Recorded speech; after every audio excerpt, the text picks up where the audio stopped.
Hey guys, it's churches, graveyards and graves, and this is part 2 at St Giles in Costock.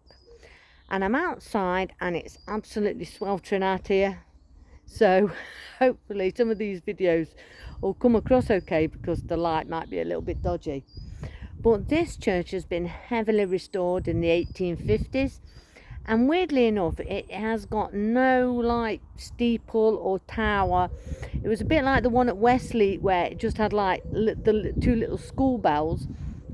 It does have a bell in it from 1660, but it doesn't even seem to have like any kind of like even small bell tower. So this is a very small church. You can see the restoration, but there are little bits of it that still remain from like the 1400s, from about 1350. So we're just going to go and have a look at them and then go and have a look at a few graves. Yay, that's what we do. So that's what we're going to go and do. So without further ado, here we go. So this is the church, the front bit, and you can see this porch and you can see the little cross on the porch, and straight away we can see this massive like family grave, and it's got like all the metalwork around it. So I would have thought that this was Victorian, but sadly you can't really tell when these graves are from. These are quite unusual and they're very, very uniform. But you can certainly tell it's a restoration just by the way it's designed. So if you remember the one from Westleek, that had a totally different like herringbone wall structure, but this hasn't. This is very typical of like the Victorian period. But this little bit I think is a little remnant of the 1350s church that was here, and they've kind of built around it, and you can see that, and it's like a memorial on the side. So this will probably be 14th century. In fact, you can tell by these wonderful markings. So these are like Ogees, and you can see that here, and look at this one here with like the crown on it. And if we went inside, you remember seeing that those beautiful pew ends, and very similar style to that.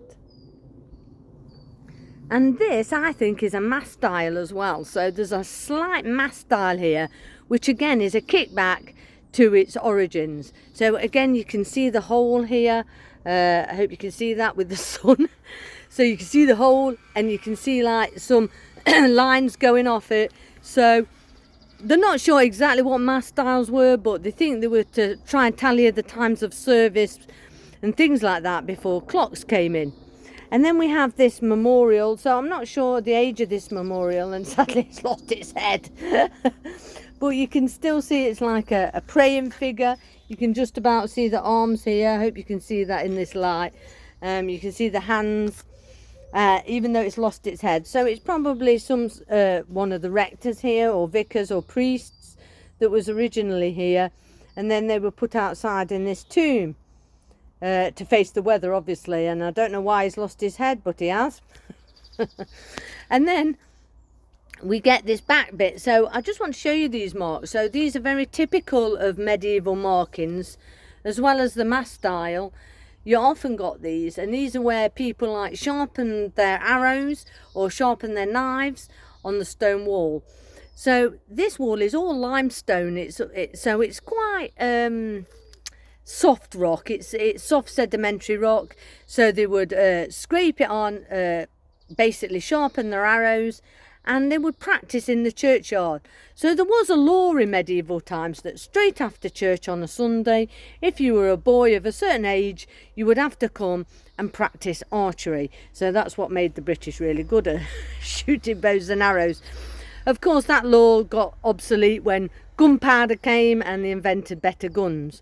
But hence the reason for these marks, which are really unusual. So if you walk around a church and you see these marks, you'll think, wow, this is where they shot arrows in the churchyard. Can you imagine us if we got bows and arrows out now in the churchyard? We'd get arrested.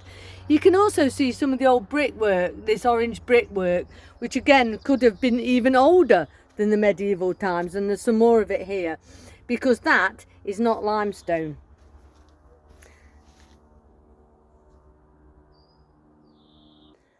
So I'm coming around to the north side of the church now, and there's been some restoration on this window. You can see these beautiful head corbels. I really like them.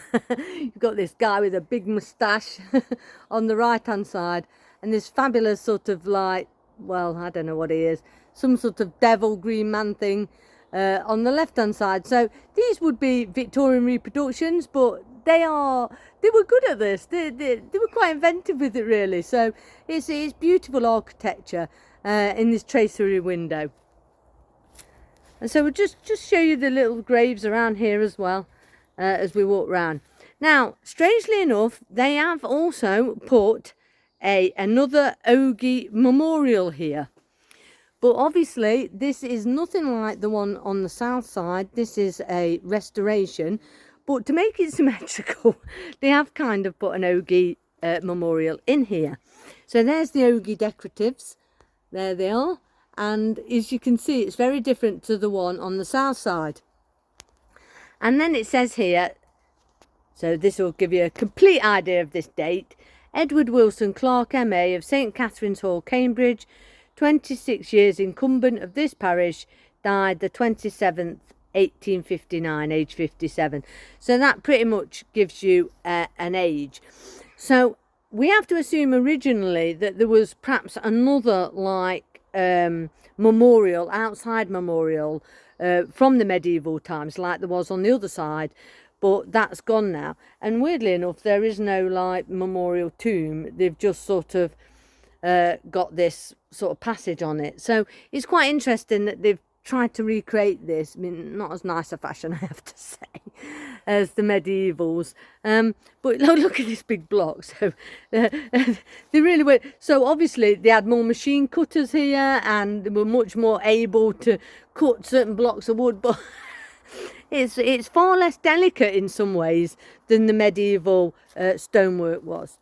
And so going along to the north side door here, so this isn't a devil's door, obviously, because they've not bricked it up or anything like that.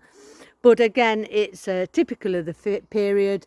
These are very, very, very common flowers of the Victorian period. And you can also see that it's got a little foot scraper down there, which again is very typical of that period, because they just loved ironwork. They loved it. They absolutely loved it, and they were great at it. So if there was one thing that we have to say hats off to the Victorians for, it was their fabulous ironwork. Well, I hope you've enjoyed seeing that at the outside of this wonderful church, and those beautiful Ogees memorials. Even though the Victorian one wasn't, well, to me, it wasn't quite as nice. But you might have a different opinion. You might say, wow, I actually like that other one more than the medieval one. But I like the old stuff. That's what I really like. So I'm going to do a third video in the graveyard, because there's some wonderful graves here as well. So there's going to be 3 videos here at Costock. So get ready for number 3. See you again soon, guys.